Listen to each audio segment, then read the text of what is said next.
Travis Lockwood leaned across the marble bar top, fingers drumming quietly against the crystal glass, his jaw ticking just enough for me to notice. He hadn't spoken in minutes, but his eyes kept flicking toward the back of the room, that doorway, the one she walked through. I should have walked out the moment she stepped in, but I didn't. Neither did the others, because something about her presence forced us to stay.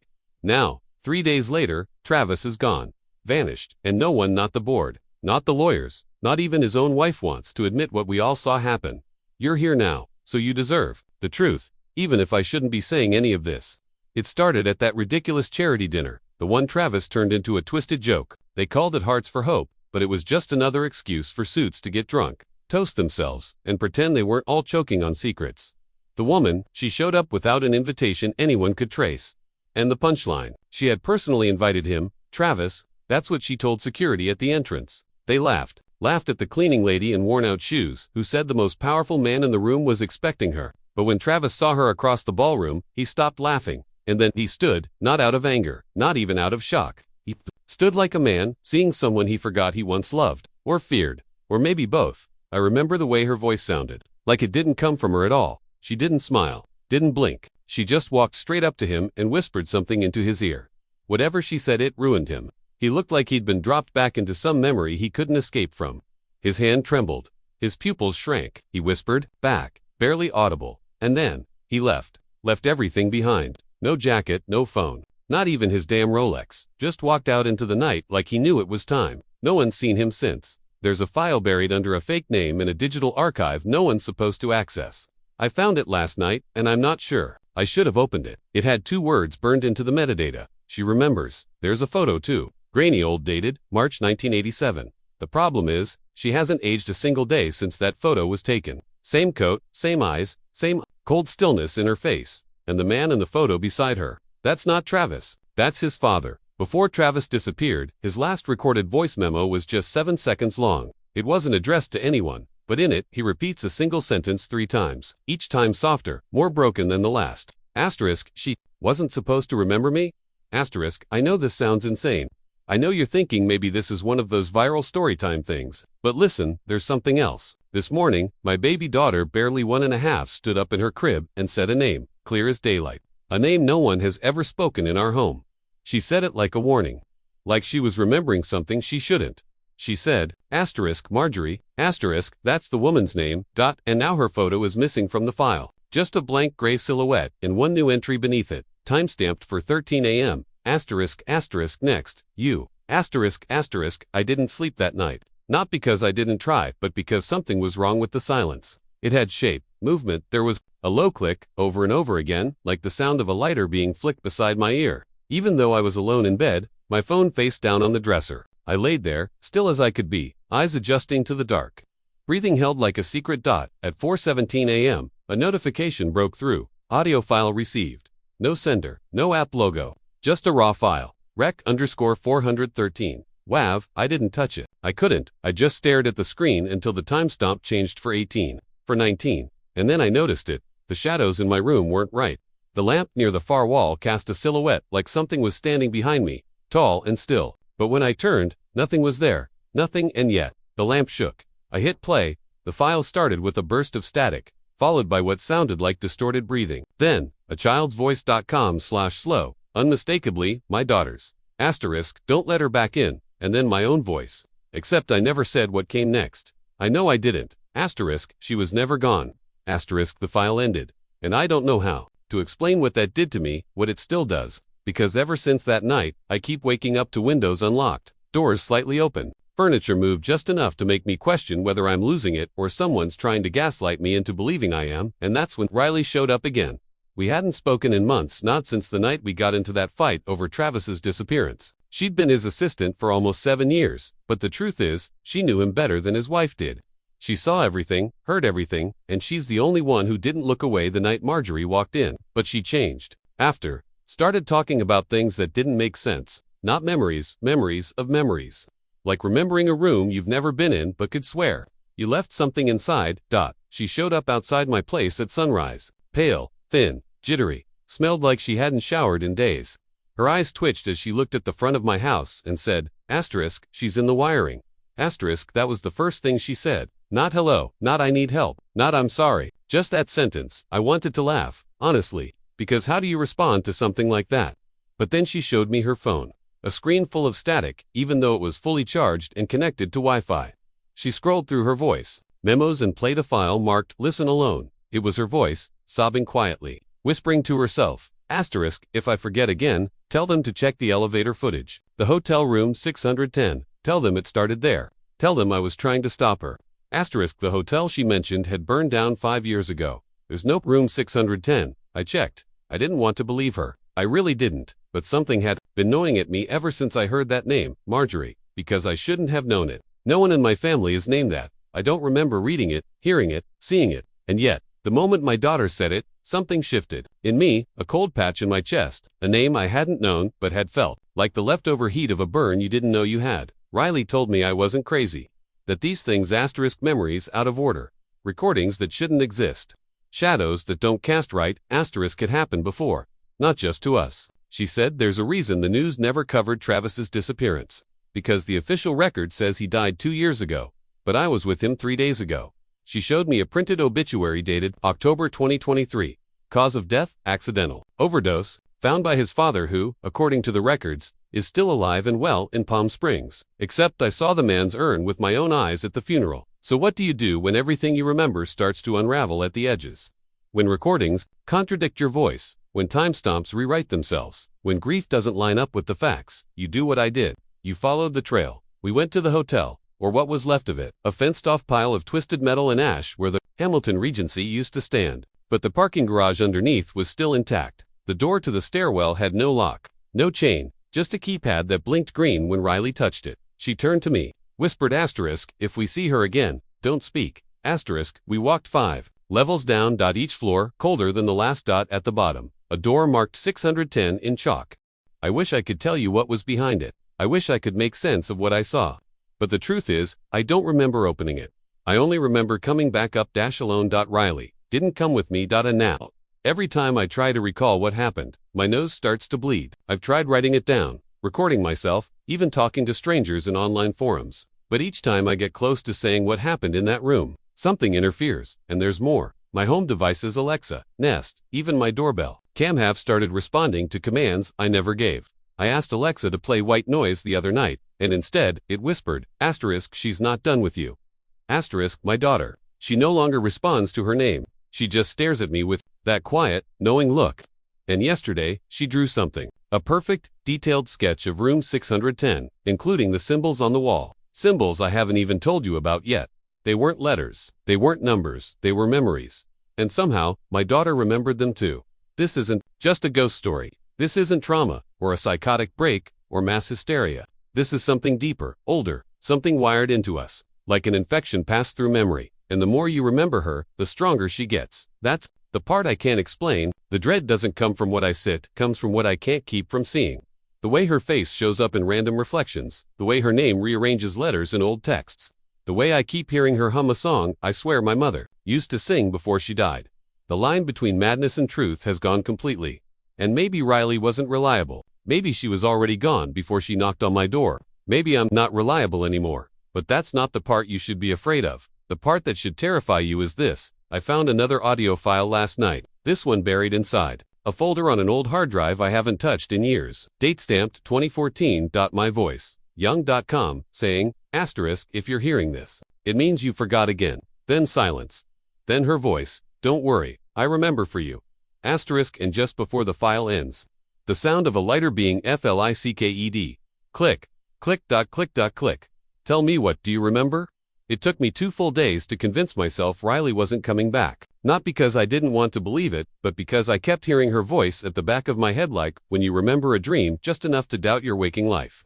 She had said the name again right before we reached the bottom level of that garage. I hadn't realized it at the time, but I hear it now, in that ghost memory voice of hers. Asterisk, she doesn't live in the room. She lives in the memory of walking toward it. That's what keeps replaying. Not her scream. Not the way her body disappeared when I blinked, but that single line, like it wasn't meant for me, like she was rehearsing it for someone else. I tried going back. You probably would have too.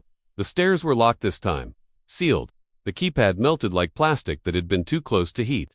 I tried crawling through the maintenance duct on the 2nd level, but halfway in, I blacked out. Came to with blood in my mouth and dirt under my fingernails. My phone had recorded audio the entire time, but when I played it back, there was no rustling, no breathing, no sound at all. Just 49 minutes of complete silence.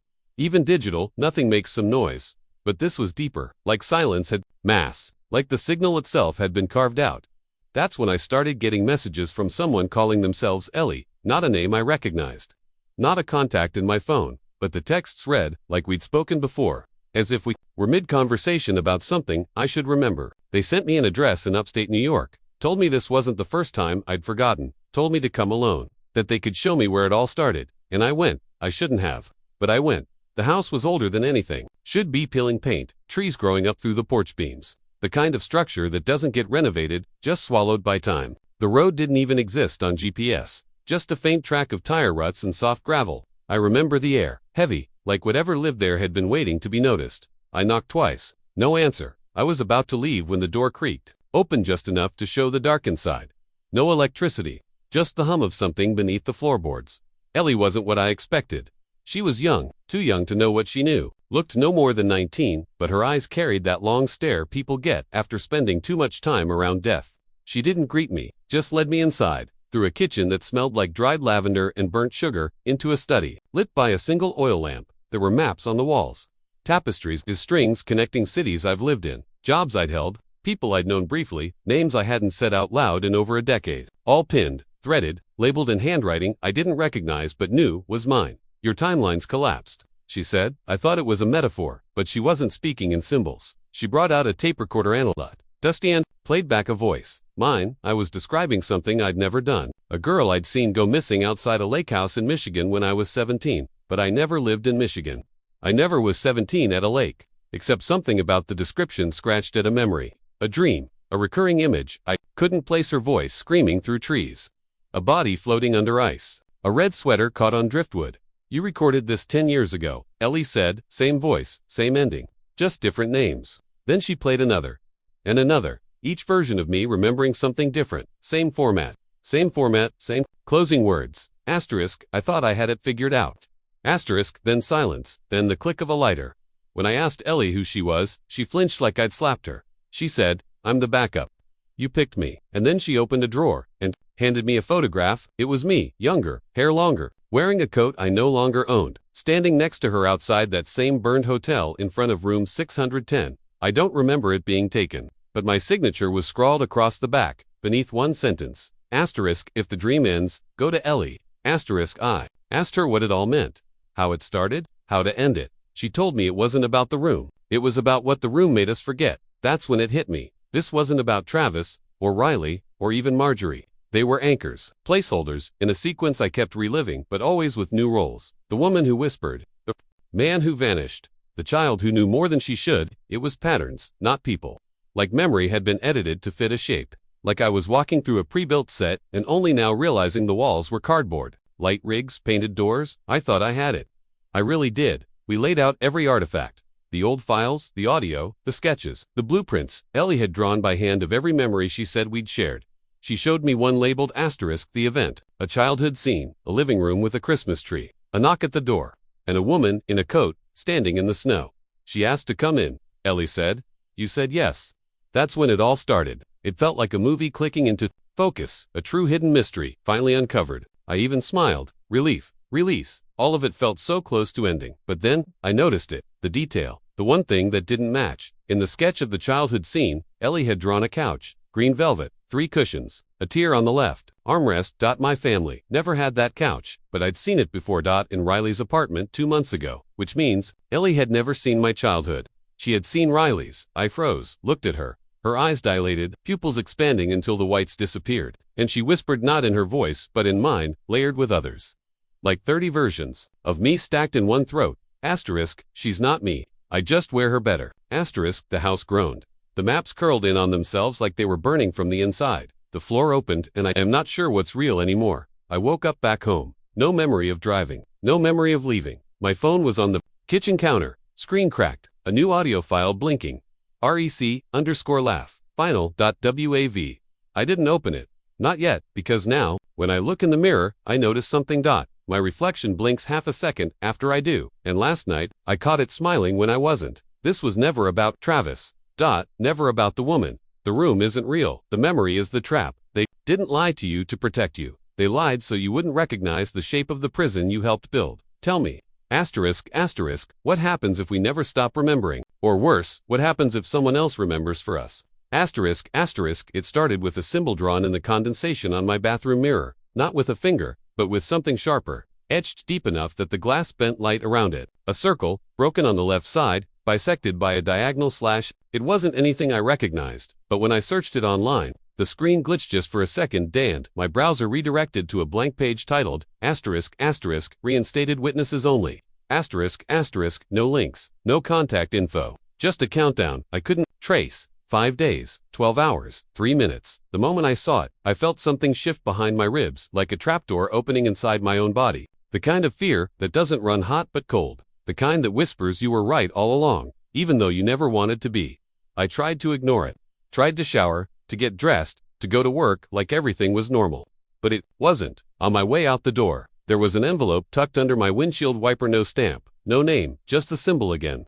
Standing in the clearing, wearing a raincoat, though it wasn't raining, his eyes looked wrong, not inhuman, worse, too human, like someone wearing a face instead of being born with it. He said my name before I introduced myself, and then, he said, "Do you want the first truth or the last?" I didn't answer, didn't have to. He handed me a burned CD in a clear jewel case. The label was handwritten, found footage, session number 742003, That's when the timeline began to snap in my head.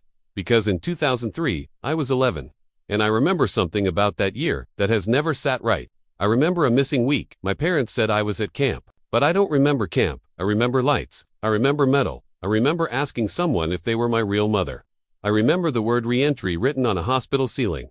I took the CD home, plugged in an old drive, and what I saw, what I still can't unsee, was a surveillance video of a child strapped to a gurney. Not looking scared, looking calm, sedated. In the corner of the frame, the same symbol, circle, slash, broken edge, and standing behind me, whispering into my ear, was the man from the forest, except the timestamp read, March 17, 2003.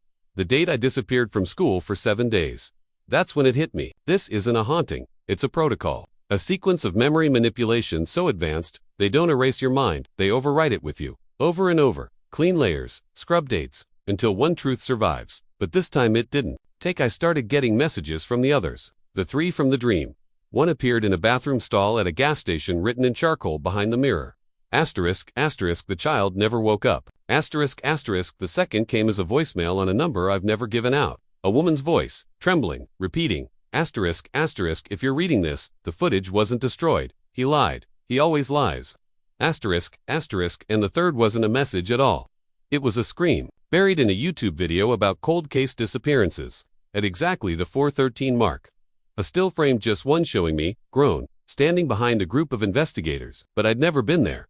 You start to see how deep this goes. You start to wonder how many of us are living second lives, not knowing the first never ended. That's when the observer made contact. No name, no voice. Just a screen flicker and a black slide. She never existed. You built her to explain the memory. The file was titled, Identity Chain Broken. I didn't understand, until I went back. To my childhood home. To the crawl space under the stairs where I once carved my initials.